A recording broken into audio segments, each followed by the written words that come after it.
Bueno, hasta ahí vamos avanzando. Creo que podemos parar, ¿o no? ¿O todavía están frescos? ¿Sí? ¿Avanzamos? ¿Avanzamos? Sí, ¿no? Vas ahí temprano. Allá. Bueno, sí, ahí sí todo, sí y sí. Bueno, vamos a hablar ahora de asma, ¿ya? Asma, EPOC, son muy similares, pero tienen algunas diferencias. El asma es una enfermedad inflamatoria también de los bronquios, pero ya les decía, es una inflamación eosinofílica bronquial, una inflamación alérgica generalmente. En cambio el EPOC es una inflamación neutrofílica, una inflamación crónica, digamos, que no responde a corticoides. En cambio el asma sí responde a corticoides. Por eso que el asma es reversible. En cambio el EPOC es poco reversible o nada reversible. Digo, la obstrucción, ¿no? El asma es una enfermedad también crónica, al igual que el EPOC, de la vía aérea, de las vías aéreas también, y que se caracteriza por un aumento de la hiperreactividad, un aumento de la broncoconstricción, digamos, ¿no? A ciertos estímulos, que pueden ser muchos, digamos, humos, olores, animales, ácaros, etcétera, tensión, estrés, etcétera, ¿no? Hay dos tipos de asma, el asma extrínseca y el asma intrínseca. Son los dos tipos de asma, ¿no? El asma extrínseca es el asma más común, es el asma que está relacionada a las alergias, a la atopía también le llaman, ¿no? Generalmente los niños que tienen asma o las personas que tienen asma han tenido pues en la infancia episodios de alergias, que pueden ser alergias dermatológicas, alergias también nasales o rinitis alérgica, han tenido familiares con antecedentes de alergias o de asma también. Y generalmente se asocia a un tipo de hipersensibilidad tipo 1 o el tipo alérgico, ¿no? Que tiene que ver con el IgE, con elevaciones de IgE. Está inducida, por lo tanto, por alergenos. Por eso que es una enfermedad atópica, alérgica, la extrínseca, ¿no? Ahí ya les decía, pues hay muchas sustancias que producen esta reacción alergénica. El polen, como dice acá, el polvo, lana, etcétera, etcétera. En cambio, la intrínseca es la idiopática. Es la que no está relacionada con las alergias, es la que más bien está relacionada con otros fenómenos no alérgicos en este caso, ¿no? Y generalmente aparece en edades más adultas. En cambio los atópicos aparecen en edades tempranas, o sea, los asmáticos atópicos son desde pequeñitos, ¿no? O son alérgicos, riníticos, y luego hacen asma, o son asmáticos de arranque, ¿no? Así son los asmáticos extrínsecos. En cambio los intrínsecos generalmente son asmáticos de edad adulta, son los que aparecen asmáticos de los 40, los 50 años. Dicen, yo nunca he sido asmático y recién a esta edad me vuelvo asmático. Esos son los intrínsecos generalmente, ¿no? No están relacionados a atopía, no tienen familiares con atopía, no tienen nada que ver con el IgE. Más bien está asociado a otro tipo de estímulos que pueden ser microbios, virus, hongos, etcétera. Bueno, en realidad no se sabe, por eso se llama idiopático, ¿no? No tiene nada que ver con alergia, eso sí se sabe, ¿no? Y aparece en edades más avanzadas.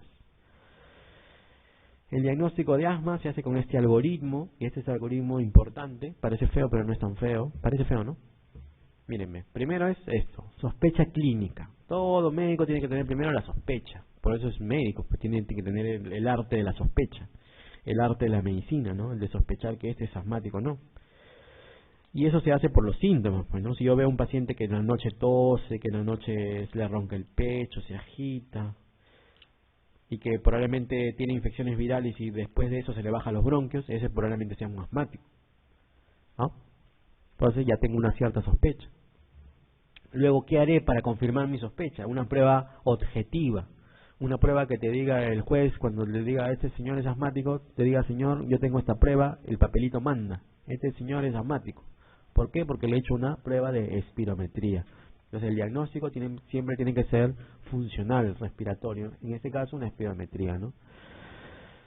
Que siempre va a ser forzada, porque forzada hace que los bronquios se cierren. Cuando uno toma el aire y bota con fuerza el aire, el bronquio se cierra. Entonces ahí yo veo pues justamente la obstrucción. Si yo le hago una espirometría lenta, no voy a cerrar los bronquios, entonces no voy a ver la obstrucción. La espirometría por eso tiene que ser forzada, ¿no? Con fuerza para que el bronquio se cierre. Y con prueba broncodilatadora para hacer el diagnóstico justamente de la reversibilidad. De los que yo le decía, ¿no? La diferencia con EPOC es la reversibilidad. ¿Y eso cómo se mide? Con la prueba broncodilatadora.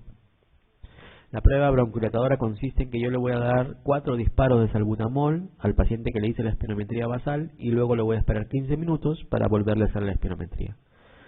Si en esos 15 minutos el paciente revierte la obstrucción, es un asmático. Si no revierte la obstrucción, es un EPOC. Así de simple. ¿Cómo definimos reversión de la obstrucción? Cuando el índice de tifenó, que es el FEX1 sobre el FBC, pasa de menos de 70 a más de 70. A eso se llama reversibilidad de la obstrucción.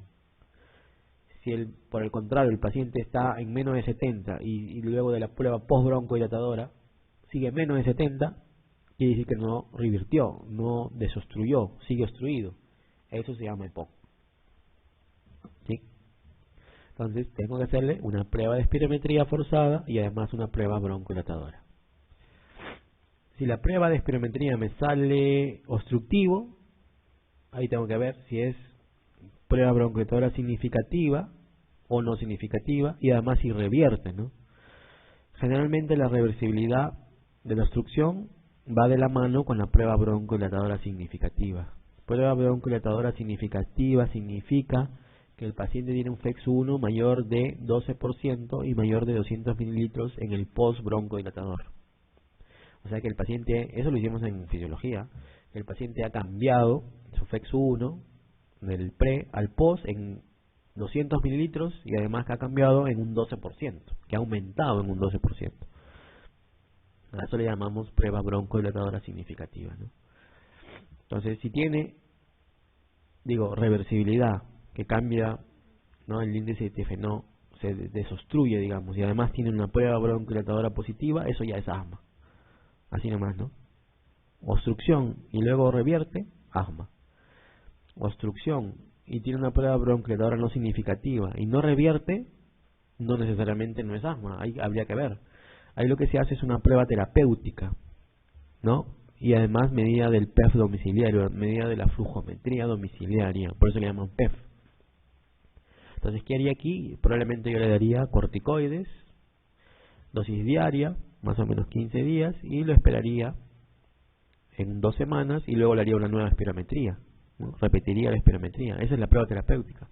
O le daría inhaladores también, ¿no? Y le repetiría la espirometría. Inhaladores en este caso antiinflamatorios.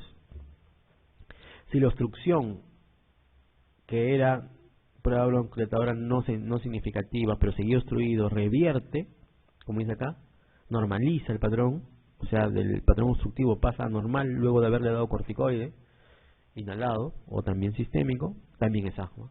Porque ya le hizo una prueba terapéutica, pues, ¿no? De darle antiinflamatorio, tópico y además sistémico. Y ese patrón obstructivo revirtió también, cambió. Eso también es asma, un EPOC no va a cambiar. Pero vamos por el otro lado. ¿Qué pasa si yo tengo la sospecha y la espirometría me sale normal? Digo, ¿no es asma? No. Ahí tengo otros medios diagnósticos para saber si es asma. ¿Qué le haría? Una flujometría. Una flujometría domiciliaria. O sea, le diría al paciente, señor, cómprese su flujómetro y mídase la flujometría, el PEF, en la mañana y en la noche. En la mañana y en la noche. Así por 10 días. O 15 días si quieres, ¿no? En la mañana lo apunta, en la noche lo apunta el valor y así todos los días. Y luego me lo trae para yo sacarle la variabilidad. Esta de acá. O sea, yo le hago un paciente con sospecha de asma, le hago una espirometría, me dice, no, señor, la espirometría normal. Entonces, doctor, ¿no soy asmático? No necesariamente. Usted tiene síntomas. Hágase la flujometría. Y luego de 10 días o 15 días viene y vemos. Si tiene una variabilidad más del 20%, eso es asma también. Variabilidad quiere decir si el PEF de la mañana comparado con el PEF de la noche varía, pues, ¿no? Si varía, digamos, por ejemplo, en la mañana tengo un PEF de 5 litros y en la noche tengo un PEF de 1 litro. Ha variado 4 litros, ¿no? ¿Qué quiere decir? Que en la noche se cerró, pues, ¿no? Hizo espasmo. Si tiene una variabilidad más de 20%, en este caso va a ser casi 80%, creo, ¿no? De 5 litros a 1 litro. Si tiene una variabilidad más de 20 nada más, uno dice que ya eso es asma también. Pero obviamente yo lo voy a hacer calcular todos los 15 días, ¿no? Mañana, noche.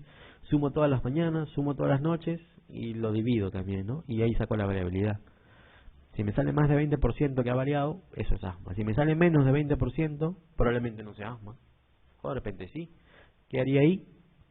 Otra prueba más. Un test de broncoprovocación se llama. O un test de hiperrespuesta bronquial se llama, ¿no? O sea, paciente sospechoso de asmático, espirometría normal, flujometría normal. O sea, me rasco la cabeza, ¿qué será? Tengo otra prueba más. Producirle espasmo en el bronquio. Y eso se llama producirle hiperactividad bronquial, pues, ¿no? Entonces, ¿qué hago? ¿Qué harían ustedes? Me compran un perro, ¿no? Se lo huela el perro ahí, un peluche. A ver si se cierra, ¿no? Algo así, eso es la chakra, ¿no? Pero ¿qué haríamos médicamente? Usaríamos sustancias que produzcan hiperactividad bronquial. ¿Como cuáles? La histamina o la metacolina. La metacolina ya existe, es una sustancia muy parecida a la histamina que el paciente puede oler, la metacolina digo, y le va a producir espasmos si es que realmente es asmático, ¿no? ¿Y cómo se mide esa hiperrespuesta bronquial? Cuando el FEX1 baja o cae más de 20%, luego de haberle hecho inhalar la metacolina, ¿no? O sea, yo le hago una espirometría, tiene valores normales, le hago inhalar metacolina un buen rato, ¿no? Luego de 15 minutos le repito la espirometría y veo si el FEX1 cayó en más de 20%, eso es una hiperrespuesta bronquial positiva y también es asma, porque cayó, pues, ¿no? O sea, hizo espasmo. Por eso cayó el FEX1, ¿no? Más de 20%. Eso también se considera asma, ¿vale? Si es negativo, otra vez me trae problemas, ¿no? ¿Qué será? En ese caso ya no tengo más pruebas que hacer, ahí sí revaloré. Probablemente no sea asma, probablemente sea otra cosa, ¿no? Un EPOC o cualquier otra cosa, pero no asma, ¿no? Entonces miren, esta cosa que parecía fea no es tan fea, ¿no? Es así de sencilla. Hay pruebas para hacer. Primero, sospecha clínica, espirometría, dependiendo del patrón si es normal o no, flujometría, test de broncoprovocación y de acuerdo a eso diagnosticaré asma o si no, diagnosticaré EPOC o bronquiectasia que también dan un patrón obstructivo en la vía aérea, ¿no? O en una espirometría. ¿Cuál es la clasificación de asma que nos ayuda al manejo, al diagnóstico, ¿no? Esta es la clasificación de gravedad de asma. Mira, actualmente hay dos clasificaciones. Esta de aquí, que es más cortita, que es basada en el control, que es la que actualmente se usa, porque es más, digamos, menos engorrosa que la anterior. Pero esta es la antigua, pero de aquí les preguntan también de la antigua, ¿no? Que es la clasificación basada en la gravedad del asma. Y esto es de acuerdo a las guías GINA, que son las guías internacionales de asma, ¿no? Las que más se usan, digo, ¿no? Entonces el asma lo dividían así, en asma intermitente y en asma persistente. El intermitente generalmente era leve, porque el intermitente era muy rara vez, como dice aquí, síntomas menos de una vez a la semana, exacerbaciones muy leves. Miren su FEX1, más del 80% del teórico, y su variabilidad, mira que les mencionaba, menos del 20%. Entonces esos son los intermitentes. Son asmáticos pues muy rara vez, ¿no? En cambio los persistentes ya son asmáticos más frecuentes. Miren, por ejemplo, el persistente leve, tiene síntomas al menos una vez por semana, pero no todos los días. Digamos una vez a la semana, 2 veces a la semana. Exacerbaciones que pueden limitar la actividad, afectar el sueño, síntomas en la noche, más de 2 veces al mes. Miren el FEC, cuando es leve está en 80%, cuando es moderado ya está en 60-80%, y cuando es grave, el asma persistente grave, miren el FEX1, está en menos de 60%, y miren la variabilidad, más de 30% ya, ¿no? Cuando ya el asma es grave o moderado, ¿no? Y cuando es leve, miren, el FEX1 se le dirige más de 80% y la variabilidad de 20-30%. Entonces, mientras más severo sea el asma, los síntomas son peores, ¿no? Tienen mayores síntomas nocturnos, que son frecuentes, se exacerban más, tienen síntomas casi todos los días. Miren el grave, por ejemplo, ¿no? Y la funcionalidad respiratoria es cada vez peor, pues, ¿no? Pero, sin embargo, esto es muy engorroso, pues, ¿no? Muy engorroso, ¿sabe? Preguntarle a la señora, en la noche usted se agita, señora, en el día, ¿cuántas veces al día se agita? ¿Cuántas veces a la semana? Es muy engorrosito, ¿no? Entonces, por eso se hizo esto de acá, que es mucho más corto, que es basado en el control nada más. ¿Por qué? Porque lo que se necesita en un asmático es que controle su enfermedad, que se siente, entre comillas, bien, controlado, sano. entre comillas digo, porque el asma nunca cura, ¿no? Entonces, por eso que se dividió el asma en esos 3 tipos nada más, ¿no? En realidad 4, pero principalmente estos 3 primeros. Asma controlada, asma parcialmente controlada, o sea, más o menos, y asma no controlada, o sea, nada controlada, ¿no? Y en algunos casos ponen también exacerbaciones de asma, ¿no? Entonces lo dividimos así nada más. Y lo ideal es que el asmático esté pues controlado, ¿no? No ni parcial, o sea, medias, ni tampoco menos no controlado, ¿no? Entonces, esto nos ayuda ¿a qué? Al tratamiento. O sea, por eso yo les decía, si un diagnóstico, si una clasificación nos ayuda al tratamiento, es mejor. En cambio, esta de acá era muy engorrosa. También nos ayudaba al tratamiento, pero era muy fastidiosa, ¿no? Igual que el enfisema, que me preguntaron, ¿no? Si predomina uno u otro, pero no nos ayuda al tratamiento, dividirlo así. Entonces, ¿para qué meternos en ese tipo de comentarios, ¿no? Entonces, por eso la medicina trató de, las sociedades de neumología trataron de hacerlo más llevadero el diagnóstico. ¿Por qué? Porque nos va a ayudar al tratamiento. Y aquí lo que se estila, lo que se busca es que paso a paso, y luego veremos posteriormente cómo es el tratamiento, paso a paso llevemos al paciente a un buen control y sacarlo del mal control o del parcialmente controlado, ¿no? Y obviamente que sacarlo de las exacerbaciones también, ¿no? Entonces, ¿cómo llevamos a un paciente al buen control, al control del asma? Principalmente, y esta es la piedra angular, con medicamentos controladores, bueno, que controlen el asma. Por eso se llama buen control de asma. ¿Y cómo aliviamos al paciente? Con medicamentos aliviadores, o calmantes, entre comillas, lo que la gente llama calmantes, ¿no? Entonces, ¿cuál aquí es el principal tratamiento del asma? El controlador, bueno, no el aliviador, sino el controlador. ¿Cuál es el controlador principal? El corticoide. Los corticoides, eso se lo van a preguntar seguro, es el tratamiento controlador principal del asma. El corticoide, no hay que tenerle miedo al corticoide. En este caso, el corticoide de tipo inhalado, de tipo tópico, ese es el principal tratamiento del asma. La piedra angular del tratamiento del asma es el corticoide inhalado. El sistémico no es la piedra angular, pero también es parte del tratamiento controlador de asma. El sistémico solo se da en algunos casos. El sistémico es dar la vía oral, pues, ¿no? Dar prednisona, digamos, 50 miligramos una vez al día, 5 días. Ese es sistémico. Pero eso solo se usa en casos de crisis de asma, en casos de crisis severas de asma o moderadas de asma. No se usa para controlar el asma. Para controlar el asma, para tener el asma controlado o mantenido, digamos, usamos corticoide inhalado. Otros de los medicamentos controladores del asma también son las metilxantinas, la tiofilina, las cromonas, aunque esto ya no se usa, y los agentes beta 2 de acción prolongada. Ya les decía cuando hablamos de POC, existen aquí en Perú 2 tipos de beta 2 de acción prolongada, el salmeterol y el formoterol, que también entran dentro de los medicamentos controladores de asma. Y también los antileucotrienos, que son parte también del arsenal de medicamentos controladores que tenemos para asma. Pero aquí lo principal es el corticoide inhalado. Los aliviadores o calmantes son los beta 2 de acción corta. Aquí está el salbutamol, aquí está el fenoterol, el Verotec. Esos son los de acción corta, los beta 2 de acción corta, que solo usamos para aliviar. Por eso ustedes como médicos deben decirle al paciente: señora, yo la voy a nebulizar, pero eso no la va a curar, no la va a controlar, simplemente la va a aliviar. Así que no me diga que quiere eso, porque eso, a veces hay gente que va al médico y te dice: doctor, yo quiero que me nebulice, por favor, soy asmático, eso es lo que me calma a mí, y lo que me controla, dicen ellos, ¿no? Y no es así.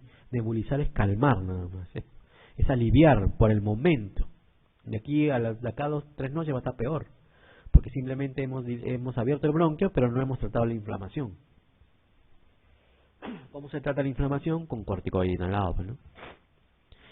Otro de los agentes aliviadores es los anticolinérgicos, en este caso los de acción corta, ¿no? Como el hipatropio en este caso, o bromuro de hipatropio, ¿no?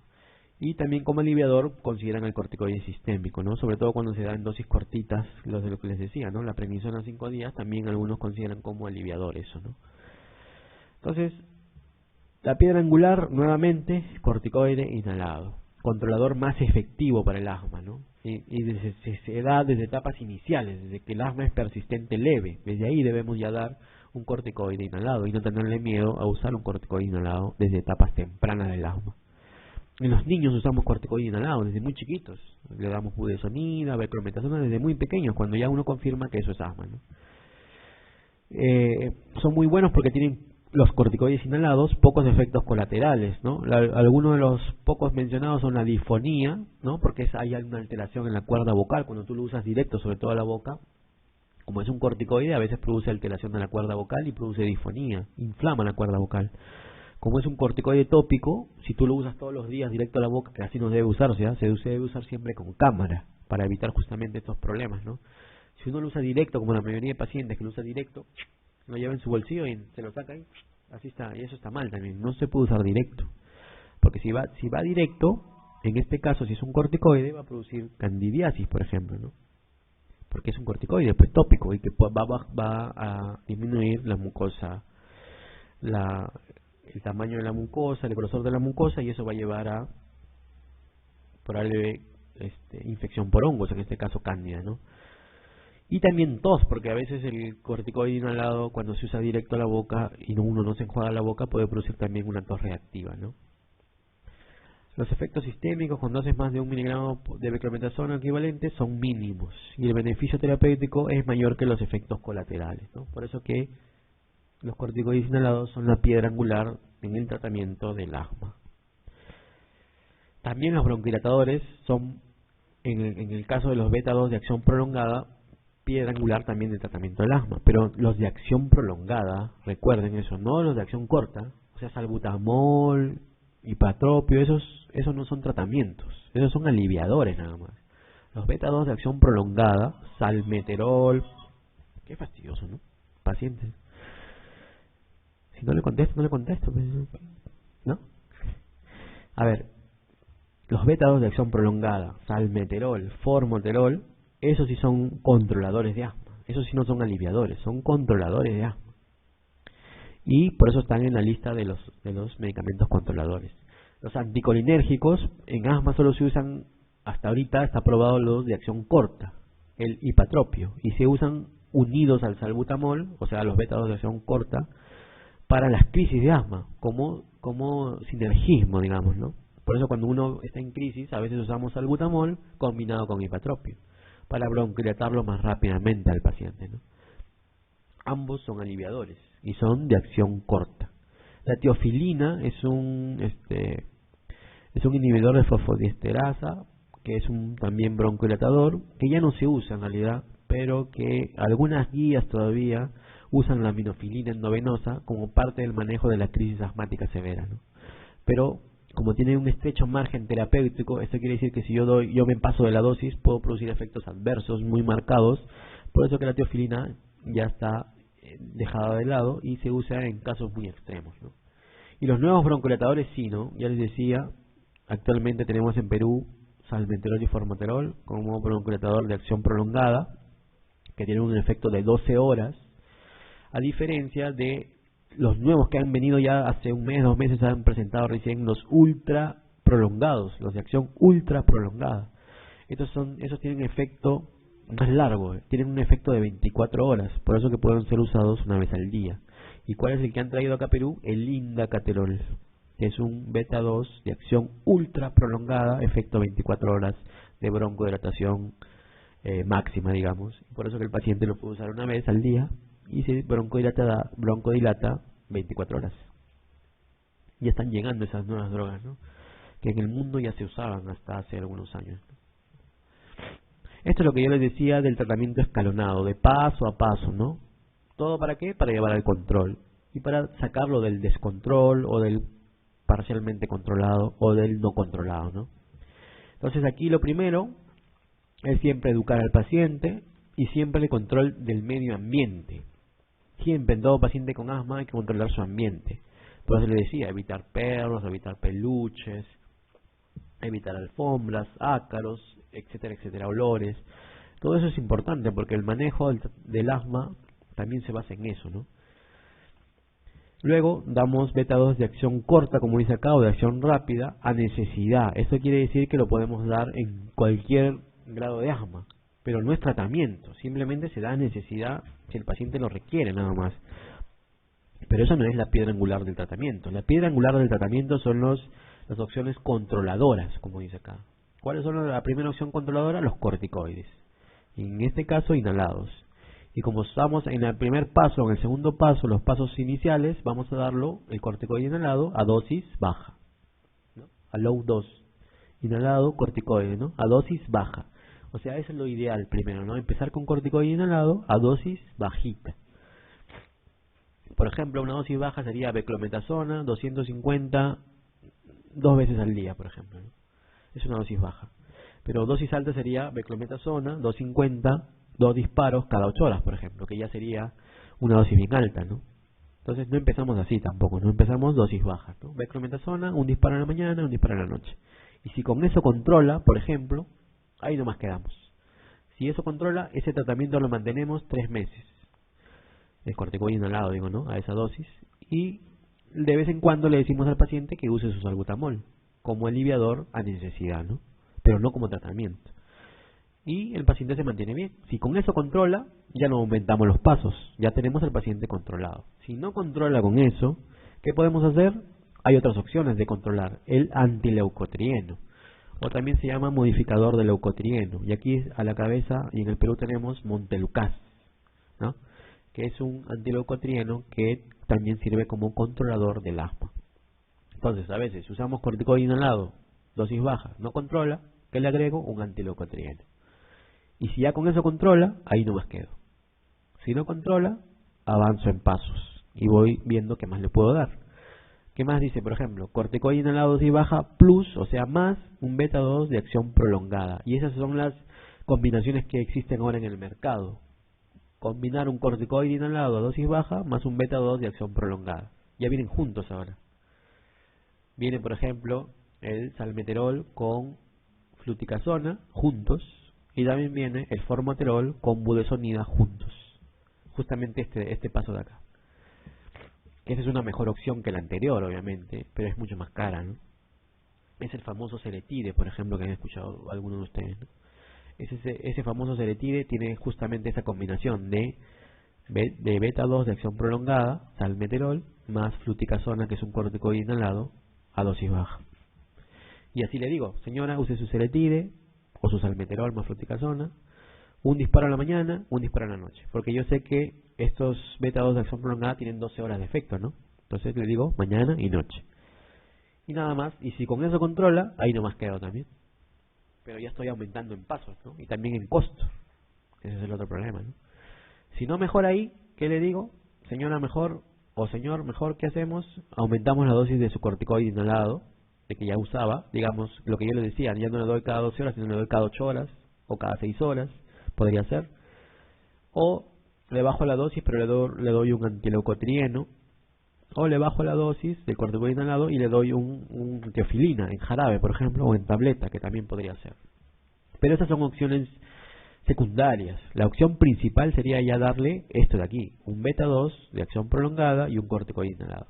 Ese es el orden, ¿no? Mira, estos 3 primeros que están aquí es lo, digamos, es lo principal, lo que deberíamos hacer. Es lo que deberíamos hacer, ¿no? Como primera opción. Como primera opción. Eso de aquí. Y lo de aquí, el antileucotrieno, la teofilina, ya son como opciones secundarias, ¿no? Ahora, si aquí no controla, ¿qué hago? Aumento la dosis de corticoide, pero siempre unido al beta 2 de acción prolongada, ¿no? Siempre unido. Esa es una opción primaria, primera, digamos, ¿no? Si aquí ya no controla, le agrego el antileucotrieno y le agrego la teofilina. Si aquí además de eso no controla, ¿qué hago? Al final, miren, que doy corticoide sistémico, al final, a bajas dosis. Eso es al final, no es al inicio, ¿eh? Muchos médicos, ustedes van a emergencia y le dan de frente, prednisona, señora, 50 cada diario por 5 días. Y ese es el tratamiento, ¿no? Ustedes se ríen porque ustedes han hecho eso seguro. Eso no es el tratamiento. Y su salbutamol cada 2 horas todavía le dicen. Así le dicen. Cuando yo veo esas recetas, digo, tengo que enseñar más porque aquí los médicos primarios están, no sé si desfasados, pero tienen unos manejos del asma bien que deja de desear mucho, ¿no? Ya les decía, el beta 2 de acción corta no es tratamiento. Hay muchos médicos que le ponen así, salbutamol cada 2 horas por 5 días, y luego le vas bajando a cada 6 horas 5 días más, y luego cada 8 horas 5 días más, así 15 días de salbutamol. ¿Qué es eso? Eso no es tratamiento. Salbutamol es a necesidad nomás. El tratamiento es ahí darle ya un inhalador corticoide. Beclometasona, budesonida, fluticasona, tantos hay, ¿no? Eso sí es el tratamiento. Ya, señora, use su Flixotide, por ejemplo, 2 disparos mañana y noche, 10 días. Y luego le baja un disparo mañana y noche, 10 días. Y su salbutamol a necesidad. O si está muy cerrada, al inicio le puedo dar en horario, 5 días en horario, ya puede ser. Pero no le voy a dar cada 2 horas, ¿no? Cada 8 horas, señora, su salbutamol, 5 días, su Flixotide 10 días a la dosis que le digo, y los otros 10 días a la dosis más baja que le digo. Y luego regrese en 15 días. Y va a ver que va a estar perfecto. Ese es un manejo de asma. Corticoide inhalado. No, salbutamol y prednisona. Eso no es manejo.